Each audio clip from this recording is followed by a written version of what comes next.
Good morning, everybody. My name's Catherine, and I'm pleased to be here as the kickoff person for this morning's Learn Grants. I'm so excited. This is just a wonderful event, and I know our team participates regularly, and we love it. So yeah, I'm Catherine Hooper. I am going to talk today about a cross-cutting priority and skill to kick us off for the day. And my topic is actually about like a really powerful but very simple communication tool and process that I think every single professional in the nonprofit space can benefit from. So it's kind of something that we can use across all of our different versions of our work roles. So very quickly about me. I have been a grant writer since 2008. I've been GPC certified since 2022. I am a registered Scrum Master in Agile, which is not what we're here to talk about today, but that's also props to Diane at DH Leonard, and it's been transformative. And Retrospective comes out of our training in Agile.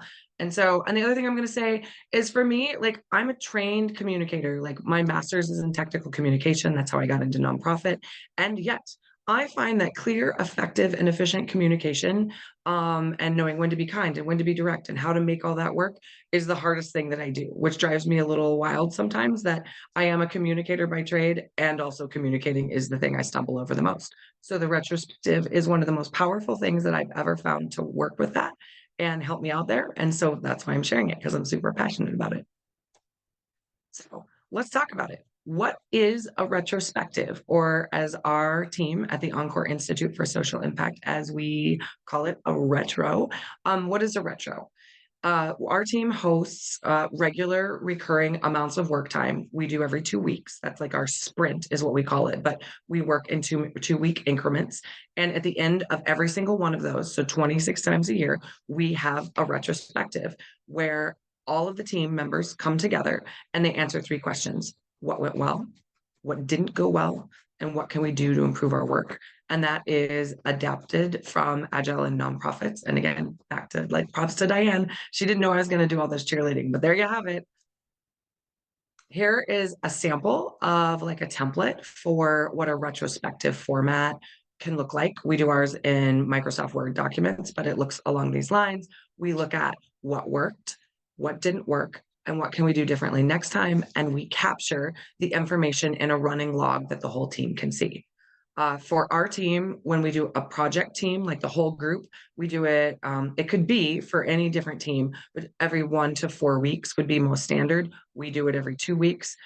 You could also do it after a big high level initiative that has some recurring capacity to it, like an annual special event or a big grant push that you do every single year. For our retrospectives, attendance is required and we block and protect this time. It's super, super, super important as we go through these. The other thing that we do as part of our retrospective is we check everybody's team happiness. And you can see a sample of the team's happiness matrix. We have a 7-person team. This was on a day when somebody was out sick, but and the team ranks their happiness. No qualification is required. They give it a numerical score from 1 to 5 on how their happiness levels are across their role, the team itself, the company itself, and how stressed out they are at any given point in time. And again, no justification is needed. Leadership follows up with the team members within 24 hours if somebody's happiness or stress level has been out of alignment for a while, and we're starting to be like, wow, maybe we should do something. Or if the whole team is having a moment, we can also predict just like how our workflows throughout the year impact how everyone is doing, and if we need to plan for some different kinds of things accordingly. So again, we do it every 2 weeks. We also do it, I guess I should go back and say, we also do it every once a month. We also use this exact same framework for our one-to-one contacts between like kind of our team leads and our core staff employees. And they do this every month. They go back through also what worked, what didn't work, what can we do differently. It creates a very scheduled, recurring, simple, and accessible format for the team members to have that dialogue between the more supervisory and the more employee level staff, and a safe format. And so that's really, really important. And it's also been a huge game changer for us. So one of the things when you're going into this is particularly in a team format, it manifests a little different if you're using it for a coaching or a one-on-one session. But the rules of engagement, the shared understanding if you're going to come into this, because to be successful, you have to set the behavioral expectations for how we're going to use this time and this process and procedure. The goals for a team retrospective include unpacking the recent work in a timely manner. Like what happened? We're going to look at it. Starting with successes and strength. There's a reason we start with what worked first is because we're going to start on the positives. We're not just only going to dig into the negatives, so we absolutely cover them. We're going to position the group as the leaders of the opportunity to explore. This is not a particularly hierarchical thing. It's a completely like roundtable experience where everybody can brainstorm, share, and talk about what happened. And we're going to agree to take unified action. At the end, we're going to pick at least one action item that the team is going to commit to in the next 2 weeks to come. So we reflect back on the past 2 weeks. We're going to focus our activities on something that's going to level up our game, solve for a problem, or capitalize on something we want to go after in the next 2 weeks. Another thing with the rules of engagement, what the goals for team retrospective are not. We are not going to address or call out one person's behavior in a group format when we're doing a team retrospective. If you're doing a one-on-one performance, it'll be a little more focused on that. And there's definitely some more space for that. But in the group, we are not here to throw anybody under the bus. We are not here to air grievances. We are not here to be unkind. And we are not here to just vent about what happened and vent without problem solving. It's okay to express what happened that may or may not have been frustrated, but then we are going to focus on solving problems or looking to opportunities for things we haven't gotten to and how we're going to get to them. We are also not necessarily going to solve everything in one retrospective or work period. We were working this strategy during the pandemic when there was a lot of stuff impacting our clients who are mostly in healthcare.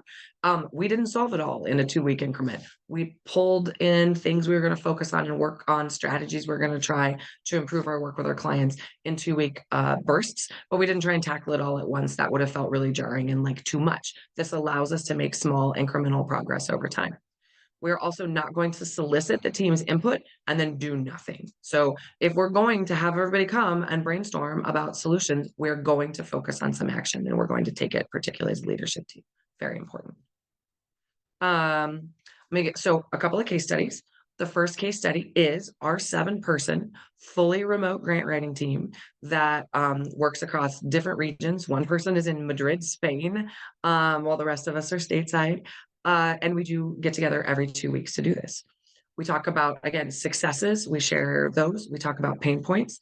The team works on brainstorming what they want to work on, and they're gradually committed to tackling tricky challenges. An example of one of these is that several years ago, the 2 executive leaders, myself and Shelley Lathan, who owns our company, we reviewed every proposal before it was ready to go to the client. And we were putting out dozens upon dozens upon dozens of proposals a year, a couple hundred at least.